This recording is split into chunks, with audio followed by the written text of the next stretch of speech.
What I've noticed here is the ventilation is inadequate. Two reasons. Number one, you have just little pieces of ridge vent placed in certain spots on the roof, but not the full extension of that ridge. Now, a lot of times, maybe the roofer only ordered one piece for this section, but the framers thought that they would, extend it all the way down. And so the framers cut that plywood back. As you can see here, this section is flat right here because they cut the plywood back to allow for the hot air to come out and go in through the vent. But the roofers did not put the ventilation all the way down to here, which is where the cut stops, right about right here. So they didn't put the ventilation all the way down to here. So you've ended up with some flat spots right here. And believe it or not, I've seen it several times where water backs up in these sections on these flat areas. So it's not a good idea to leave it like this. If you didn't need all of that ventilation, you can still at least install the decorative ventilation on top here, put the underlayment down first and then put the vent all the way to here, at least where it looks better and it covers that flat section so you don't have any leaks.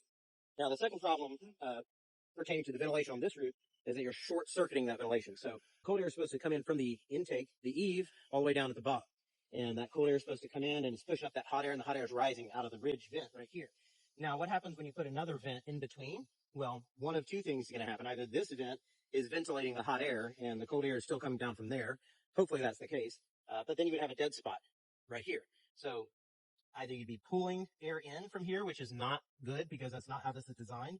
It's designed to push air out, not bring air in. Or you have the intake right there and the outflow here, which means all of that is a dead spot.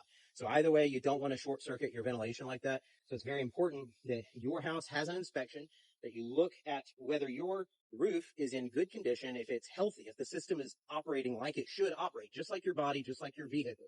You want to get regular maintenance, regular checkups just to make sure it's functioning how it should be functioning. And you want to do that from somebody who is a professional, who knows what they're doing, who's trained to do what they're doing, and can explain that to you in layman's terms as well so that you understand what it is exactly that they're doing on your roof.